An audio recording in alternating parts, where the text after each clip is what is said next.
Fix fingerprint sensor isn't responding on Android. Hello everybody, welcome back to the channel. Today I'll guide you on how you can fix if your fingerprint sensor isn't responding on Android device. Now, there might be a couple of reasons that your fingerprint sensor isn't responding, and there are a couple of options that you can try out. The first thing is to restart your device. Now, if your fingerprint sensor isn't responding, it might just be a simple bug or a glitch on your device. Now you can just restart your device and it'll fix it. Now to do so, if you tap on the power button, tap and hold on it, then you'll get an option to restart, to power off, and emergency call. Now simply tap on restart and your device will reboot and restart.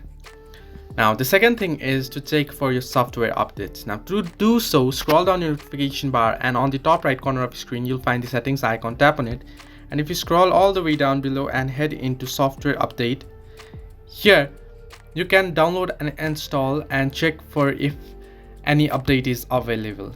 Now you can tap on it and it will simply check for updates, and if the update is available it will notify you. Now you can see that my software is up to date. If yours isn't up to date, you might wanna update it. The other thing you can do is try removing your fingerprint and then adding again.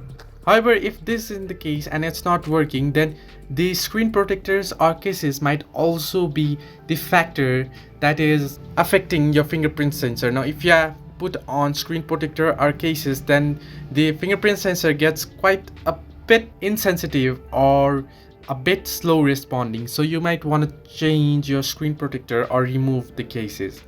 If this all isn't helping you, it might just be a physical damage or a hardware issue. You can head over to the nearest hardware store or your phone center and check if your phone has any hardware damages and fix it. Hope this helped you. Do like and subscribe, and do not forget to leave a comment down below if you have any further issues.